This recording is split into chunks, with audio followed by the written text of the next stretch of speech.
বাংলার গ্রামীণ জীবনের সঙ্গে তেলের ঘানি শব্দটি জড়িয়ে আছে শত বছরের স্মৃতি হয়ে।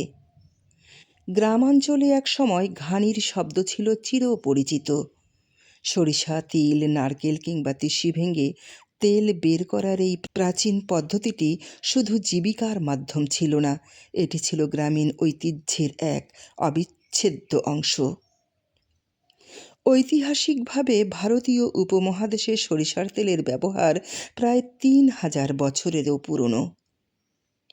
ধারণা করা হয় প্রাচীন আয়ুর্বেদিক চিকিৎসা শাস্ত্রেও সরিষার তেলের ব্যবহার হতো। বাংলার গ্রামে ঘানির প্রচলন শুরু হয় বহু শতাব্দী আগে, তবে উত্তরবঙ্গে এর বিস্তার বিশেষভাবে বৃদ্ধি পায় মোঘল ও ব্রিটিশ আমলে, যখন কৃষিভিত্তিক অর্থনীতির সঙ্গে সরিষা চাষ ব্যাপকভাবে যুক্ত হয়ে ওঠে।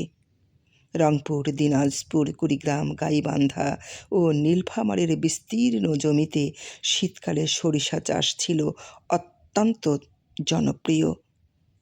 সেই সরিষা থেকেই ঘানিতে তেল ভাঙানো হতো। গ্রামের মানুষ এই পেশাজীবীদের কলু নামে চিনতেন।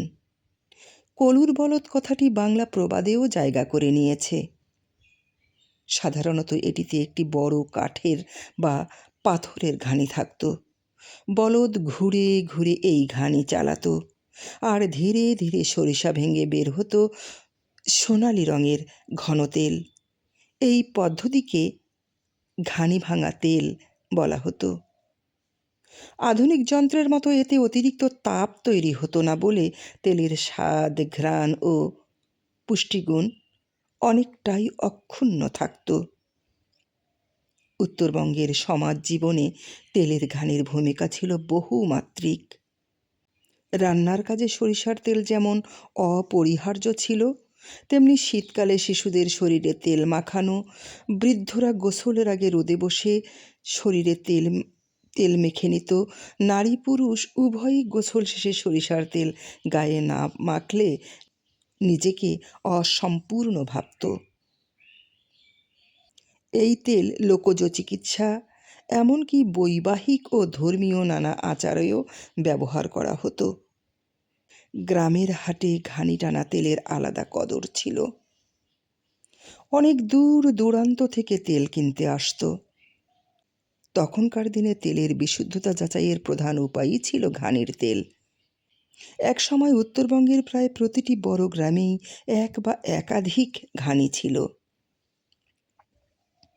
শীতের মৌসুমে সরিষা ওঠার পর ঘানির সামনে কৃষকদের ভিড় লেগে থাকত।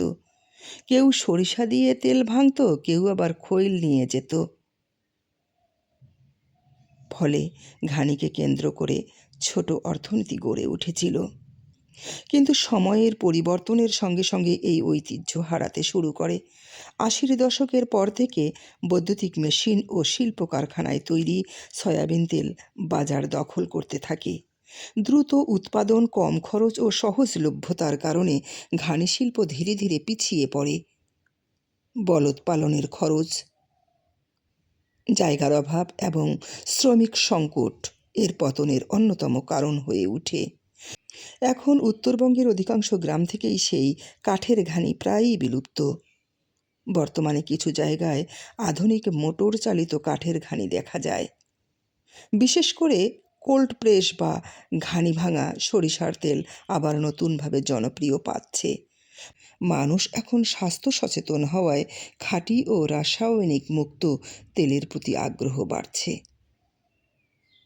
অনেক প্রতিষ্ঠান আবার ঐতিহ্যবাহী ঘানির তেল বাজারজাত করছে। তবুও সত্যি এটাই, উত্তরবঙ্গের সেই পুরনো বলদ চালিত ঘানি এখন স্মৃতির অংশ হয়ে যাচ্ছে। নতুন প্রজন্ম হয়তো কলুর বলদ প্রবাদটি জানে, কিন্তু বাস্তবে ঘানি দেখার সুযোগ তাদের খুব কমই হয়।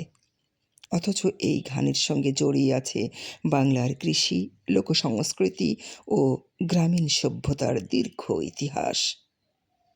তেলের ঘানি শুধু তেল তৈরির যন্ত্র নয়, এটি ছিল বাংলার মাটি, কৃষক ও গ্রামীণ জীবনের এক জীবন্ত প্রতীক। উত্তরবঙ্গের লোক ঐতিহ্য সংগ্রহের জন্য এই শিল্পকে নতুনভাবে পরিচর্যা ও নথিভুক্ত করা আজ সময়ের দাবি।